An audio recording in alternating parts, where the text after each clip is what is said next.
കയറരുത്.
ചിലർ ചോദിച്ചു, ഇനിയും സംശയങ്ങളുണ്ടാവും.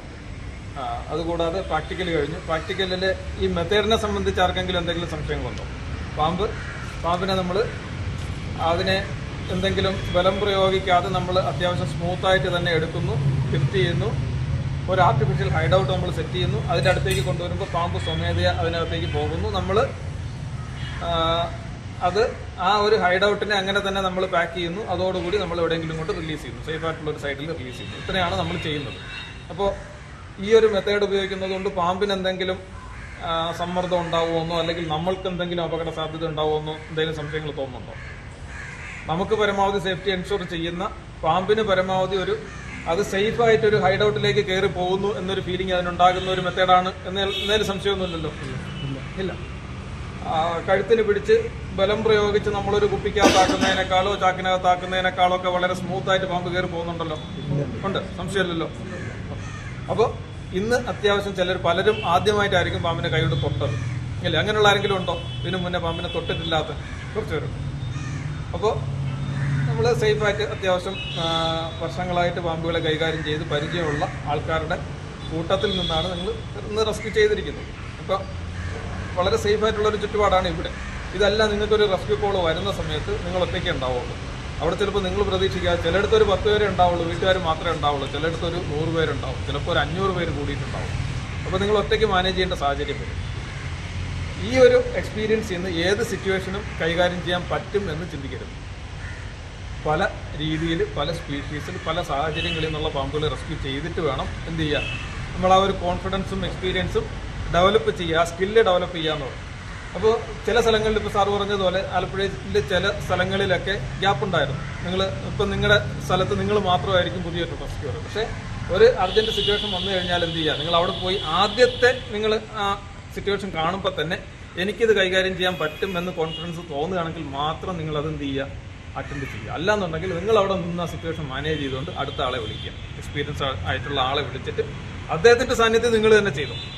അല്ലെങ്കിൽ അദ്ദേഹത്തെ കൊണ്ട് നിങ്ങൾക്ക് ഈ തൽക്കാലം ആ ഒരു സിറ്റുവേഷൻ നിങ്ങൾക്ക് കൈകാര്യം ചെയ്യാൻ പറ്റത്തില്ല, ഇച്ചിരി കോംപ്ലിക്കേഷൻ ആണെന്നുണ്ടെങ്കിൽ നിങ്ങൾ കൂടെ നിന്നിട്ട് അദ്ദേഹത്തെ കൊണ്ട് ചെയ്യിപ്പിക്കുക.